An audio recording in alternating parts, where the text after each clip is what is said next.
Hello everyone, Chaz Fable once again here at Leonard's, and I'm in the R&D kitchen and I'm going to cook up something special. This is a chocolate flourless cake, which is unleavened, and that's important. So we're just going to start with some basic ingredients here.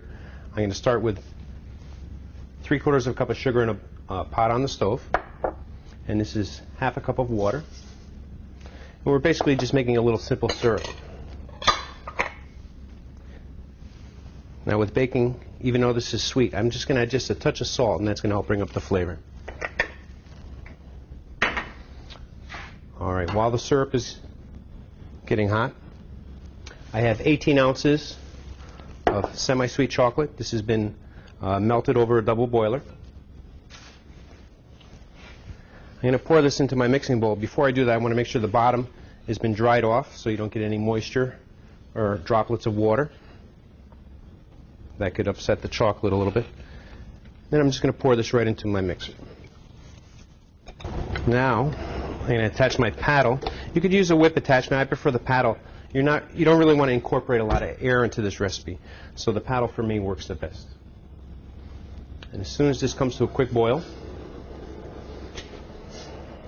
remove it from the heat, pour it into the chocolate, and just put the mixer on low at this point.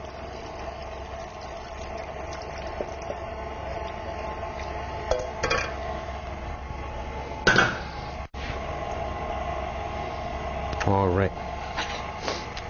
To that, I'm going to take half a pound or 2 sticks of butter.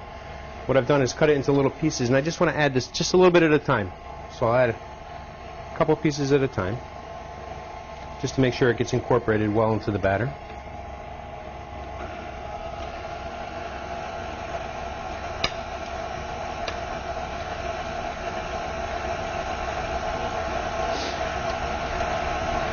You'll notice the butter melts right away with the simple syrup and the hot melted chocolate. If you were to add all the butter in at the same time, you'd almost have like an oil slick on top, and the butter would separate too fast. You don't want that. So just nice and slow, a little at a time.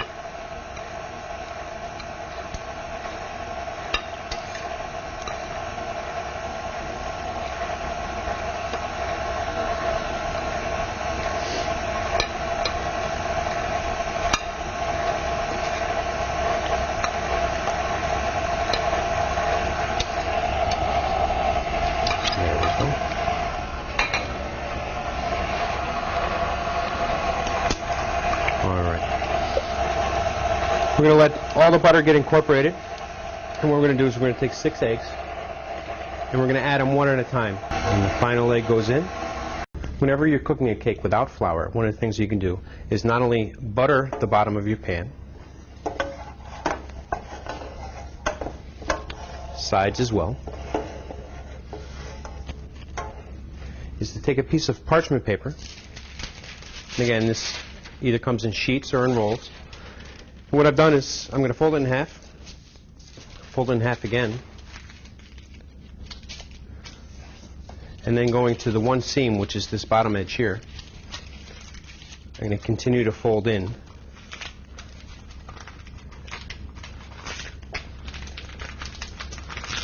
It's almost like you're making a paper airplane. Then using the bottom of the pan, I'm going to measure from the center to the outside rim. And this is where I'm going to make my cut. And as you open it up, you'll notice you have a nice little circle. We'll lay this right on the bottom of the pan. And then what you can do is butter the parchment at that point.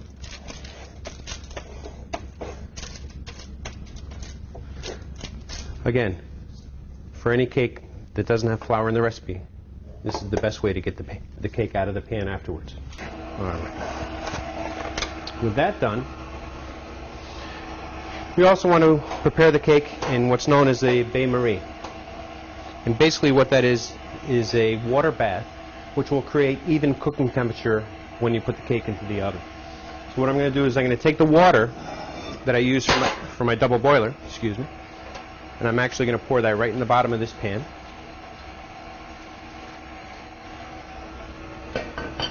By all means, if you haven't done this before, try to dry fit your pans. Make sure it's going to fit inside the hot water bath. All right.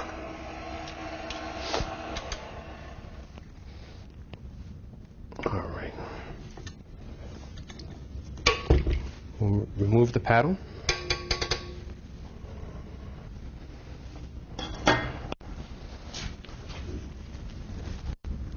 Now this is going to look a little wet. Don't be nervous.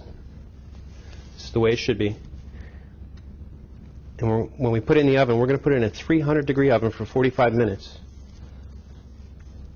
And even at the end of 45 minutes, it will still appear to be a little wet. Again, don't be nervous.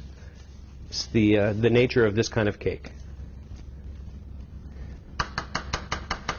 This has been called a number of things. Ultimate chocolate. It's been called chocolate decadence. And we refer to it as a flourless torte. Right into the bain-marie. This, again, will go in an oven, 350 degrees, for 45 minutes.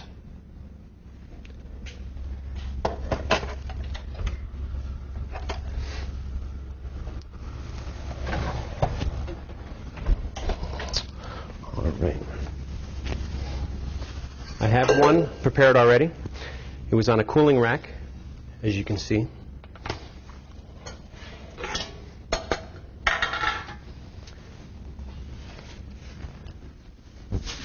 Now, instead of touching the top of the cake, I'll take another piece of parchment, lay it on top.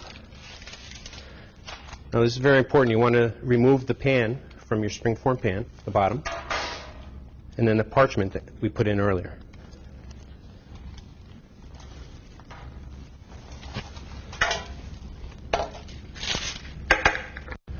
All right. Now we have it on our serving platter. We can take a little confectioner's sugar, powdered sugar, go right over the top. Of course, you'd like to serve it with a fresh chantilly cream and berries that are in season. Right now I have some golden raspberries, red raspberries, blackberries, and some blueberries. Just put that right on top.